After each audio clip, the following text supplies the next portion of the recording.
சங்கீதம் 48ஆம் அதிகாரம். கர்த்தர் பெரியவர், அவர் நமது தேவனுடைய நகரத்திலும் தமது பரிசுத்த பர்வதத்திலும் மிகவும் துதிக்கப்படத்தக்கவர். வடதிசையிலுள்ள சீயோன் பர்வதம் வடிப்பமான ஸ்தானமும் சர்வ பூமியின் மகிழ்ச்சியுமாயிருக்கிறது. அதுவே மகாராஜாவின் நகரம். அதன் அரமனைகளின் தேவன் உயர்ந்த அடைக்கலமாக அறியப்பட்டிருக்கிறார். இதோ ராஜாக்கள் கூடிக்கொண்டு ஏகமாய் கடந்து வந்தார்கள். அவர்கள் அதை கண்டபோது பிரமித்து கலங்கி விரைந்தோடினார்கள். அங்கே நடுக்கம் கொண்டு பிரசவ வேதனை படுகிற ஸ்திரீயைப் போல வேதனைப்பட்டார்கள். கீழ்காற்றினால் தர்ஷிஷின் கப்பல்களை நீர் உடைக்கிறீர். நாம் கேள்விப்பட்டபடியே நமது தேவனுடைய நகரமாகிய சேனைகளுடைய கர்த்தரின் நகரத்திலே கண்டோம். தேவன் அதை என்றென்றைக்கும் ஸ்திரப்படுத்துவார். தேவனே, உமது ஆலயத்தின் நடுவிலே உமது கிருபையை சிந்தித்து கொண்டிருக்கிறோம். தேவனே, உமது நாமம் விளங்குகிறது போல உமது புகழ்ச்சியும் பூமியின் கடையாந்திரங்கள் பரியந்தமும் விளங்குகிறது. உமது வலது கரம் நீதியால் நிறைந்திருக்கிறது. உம்முடைய நியாய தீர்ப்புகளின் நிமித்தம் சீயோன் பர்வதம் மகிழ்வதாக. யூதாவின் குமாரத்திகள் களி கூறுவார்களாக. சீயோனை சுற்றி உலாவி அதன் கொத்தளங்களை எண்ணுங்கள். பின்வரும் சந்ததிக்கு நீங்கள் விவரிப்பதற்காக அதன் அலங்கத்தை கவனித்து அதன் அரமனைகளை உற்று பாருங்கள். இந்த தேவன் என்றென்றைக்கும் உள்ள சதா காலங்களிலும் நம்முடைய தேவன். மரண பரியந்தம் நம்மை நடத்துவார். சங்கீதம் 49ஆம் அதிகாரம்.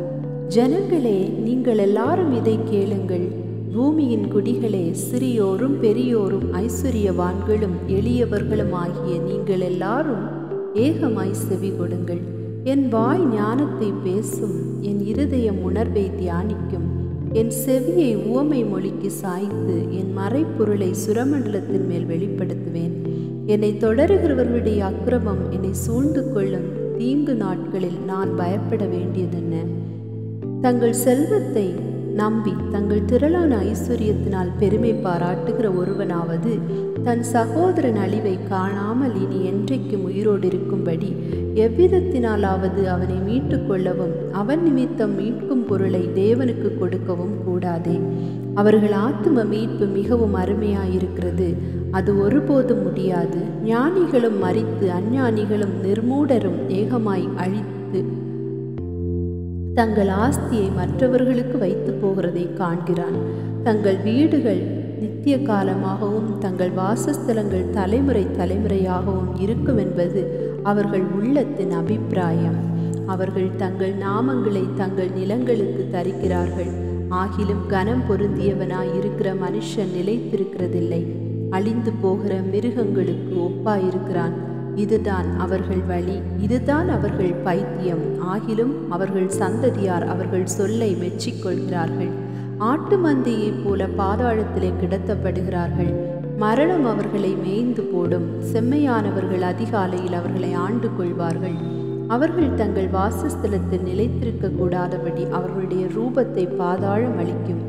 ஆனாலும் தேவன் என் ஆத்துமாவை பாதாளத்தின் வல்லமைக்கு தப்புவித்து மீட்பார். அவர் என்னை ஏற்றுக்கொள்வார். ஒருவன் ஐஸ்வர்யவானாகி அவன் வீட்டின் மகிமை பெருகும்போது நீ பயப்படாதே. அவன் மரிக்கும் போது ஒன்றும் கொண்டு போவதில்லை. அவன் மகிமை அவனை பின்பற்றி செல்வதும் இல்லை. அவன் உயிரோடு இருக்கையில் தன் ஆத்துமாவை வாழ்த்தினாலும் நீ உனக்கு நன்மையை நாடினாய் என்று மனுஷர் அவனை புகழ்ந்தாலும் அவன் என்றென்றைக்கும் வெளிச்சத்தை காணாத தன் பிதாக்களின் சந்ததியை சேருவான். கனம் பொருந்தினவனாயிருந்தும் அறிவில்லாத மனுஷன் அழிந்து போகும் மிருகங்களுக்கு ஒப்பாயிருக்கிறான். சங்கீதம் 50ஆம் அதிகாரம். வல்லமை உள்ள தேவனாகிய கர்த்தர் வசனித்து சூரியன் உதிக்கும் திசை தொடங்கி அது அஸ்தமிக்கும் திசை வரைக்கும் உள்ள பூமியை கூப்பிடுகிறார். பூரண வடிவுள்ள சீயோனிலிருந்து தேவன் பிரகாசிக்கிறார். நம்முடைய தேவன் வருவார், மௌனமாயிரார். அவருக்கு முன் அக்கினி பட்சிக்கும். அவரை சுற்றிலும் மகா புசல் கொந்தளிப்பாயிருக்கும். அவர் தம்முடைய ஜனத்தை நியாயம் தீர்க்க உயர இருக்கும் வானங்களையும் பூமியையும் கூப்பிடுவார். பலியினாலே என்னோடே உடன்படிக்கை பண்ணின என்னுடைய பரிசுத்தவான்களை என்னிடத்தில் கூட்டுங்கள் என்பார். வானங்கள் அவருடைய நீதியை அறிவிக்கும். தேவனே நியாயாதிபதி. என் ஜனமே கேள், நான் பேசுவேன். இஸ்ரவேலே, உனக்கு விரோதமாய் சாட்சியிடுவேன். நானே தேவன், உன் தேவனாய் இருக்கிறேன். உன் பலிகளின் நிமித்தம் உன்னை கடிந்து கொள்ளேன். உன் உன் தகன பலிகள் எப்போதும் எனக்கு முன்பாக இருக்கிறது. உன் வீட்டிலிருந்து காளைகளையும் உன் தொழுவங்களிலிருந்து ஆட்டுக்கடாக்களையும் நான் வாங்கிக் கொள்வதில்லை.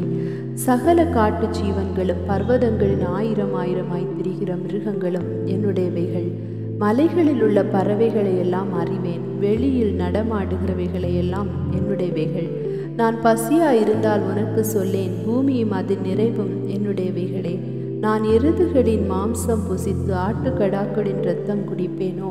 நீ தேவனுக்கு ஸ்தோத்திர பலியிட்டு உன்னதமானவருக்கு உன் பொருத்தனைகளை செலுத்தி ஆபத்து காலத்தில் என்னை நோக்கி கூப்பிடு, நான் உன்னை விடுவிப்பேன், நீ என்னை மகிமைப்படுத்துவாய். தேவன் துன்மார்க்கனை நோக்கி, நீ என் பிரமாணங்களை எடுத்துரைக்கவும் என் உடன்படிக்கையை உன் வாயினால் சொல்லவும் உனக்கு என்ன நியாயம் உண்டு? சிட்சையை நீ பகைத்து என் வார்த்தைகளை உனக்கு பின் எறிந்து போடுகிறாய். நீ திருடனை காணும் போது அவனோடு ஒருமித்து போகிறாய். விபச்சாரரோடும் உனக்கு பங்குண்டு. உன் வாயை பொல்லாப்புக்கு திறக்கிறாய். உன் நாவு சற்பனையை பிணைக்கிறது. நீ உட்கார்ந்து உன் சகோதரனுக்கு விரோதமாய் பேசி உன் தாயின் மகனுக்கு அவதூறு உண்டாக்குகிறாய். இவைகளை நீ செய்யும் போது நான் மௌனமாயிருந்தேன். உன்னை போல் நானும் இருப்பேன் என்று நினைவு கொண்டாய். ஆனாலும் நான் உன்னை கடிந்து கொண்டு அவைகளை உன் கண்களுக்கு முன்பாக ஒவ்வொன்றாக நிறுத்துவேன். தேவனை மறக்கிறவர்களே, இதை சிந்தித்துக் கொள்ளுங்கள்.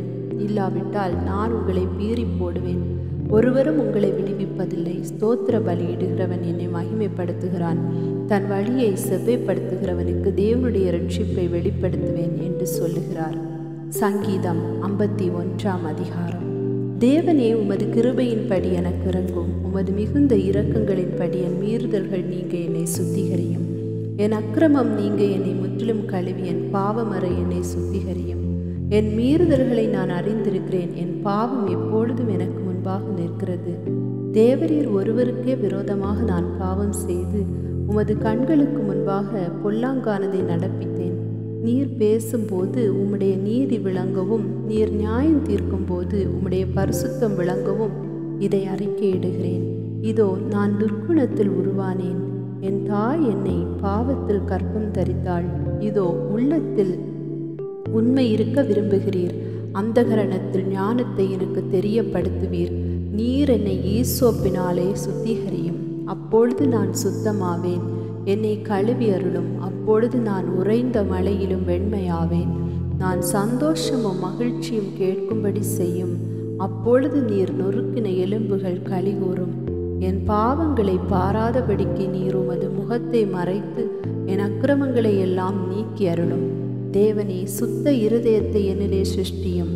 நிலைவரமான ஆவியை என் உள்ளத்திலே புதுப்பியும். உமது சமூகத்தை விட்டு என்னை தள்ளாமலும் உமது பரிசுத்த ஆவியை என்னிடத்திலிருந்து எடுத்துக்கொள்ளாமலும் இரும். உமது இரட்சணியத்தின் சந்தோஷத்தை திரும்பவும் எனக்கு தந்து உற்சாகமான ஆவி என்னை தாங்கும்படி செய்யும். அப்பொழுது பாதகருக்கு உமது வழிகளை உபதேசிப்பேன். பாவிகள் உம்மிடத்தில் மனம் திரும்புவார்கள். தேவனே, என்னை இரட்சித்து தேவனே, இரத்த பலிகளுக்கு என்னை நீங்களாக்கிவிடும். அப்பொழுது என் நாவு உம்முடைய நீதியை கெம்பீரமாய் பாடும். ஆண்டவரே, என் உதடுகளை திரண்டருளும். அப்பொழுது என் வாய் உம்முடைய புகழை அறிவிக்கும். பலியை நீர் விரும்புகிறதில்லை. விரும்பினால் செலுத்துவேன். தகன பலியும் உமக்கு பிரியமானதல்ல. தேவனுக்கேற்கும் பலிகள் நொறுங்குண்ட ஆவிதான். தேவனே, நொறுங்குண்டதும் நறுங்குண்டதுமான இருதயத்தை நீர் புறக்கணியீர். சியோனுக்கு உமது பிரியத்தின்படி நன்மை செய்யும். எருசலேமின் மதில்களை கட்டுவீராக. அப்பொழுது தகன பலியும் சர்வாங்க தகன பலியும் ஆகிய நீதியின் பலிகளில் பிரியப்படுவீர். அப்பொழுது உமது பீடத்தின் மேல் காளைகளை பலியிடுவார்கள். சங்கீதம் 52ஆம் அதிகாரம். பலவானே, பொல்லாப்பில் ஏன் பெருமை பாராட்டுகிறாய்? தேவனுடைய கிருபை எந்நாளும் உள்ளது. நீ கேடுகளை செய்ய எத்தனம் பண்ணுகிறாய். கபடு செய்யும் உன் நாவு தீட்டப்பட்ட சவரகன் கத்தியைப் போல் இருக்கிறது. நன்மையை பார்க்கலும் தீமையையும், யதார்த்தம் பேசுகிறதை பார்க்கலும் பொய்யையும் விரும்புகிறாய். கபடுள்ள நாவே, சங்கரிக்கும் சகல வார்த்தைகளையும் நீ விரும்புகிறாய். தேவன் உன்னை என்றென்றைக்கும் இராதபடி அழித்து போடுவார். அவர் உன்னை பிடித்து உன் வாசஸ்தலத்திலிருந்து பிடுங்கி நீ ஜீவனுள்ளோர் தேசத்தில் இராதபடிக்கு உன்னை நிர்மூலமாக்குவார். நீதிமான்கள் அதை கண்டு பயந்து அவனை பார்த்து நகைத்து இதோ தேவனை தன் பலனாக எண்ணாமல் தன் செல்வ பெருக்கத்தை நம்பி தன் தீவினையில் பலத்து கொண்ட மனுஷன் இவன்தான் என்பார்கள். நானோ தேவனுடைய ஆலயத்தில் பச்சையான ஒலிவ மரத்தை போலிருக்கிறேன். தேவனுடைய கிருபையை என்றென்றைக்கும் நம்பி இருக்கிறேன். நீரே இதை செய்தீரென்று உம்மை என்றென்றைக்கும் துதித்து உமது நாமத்திற்கு காத்திருப்பேன். உம்முடைய பரிசுத்தவான்களுக்கு முன்பாக அது நலமாயிருக்கிறது.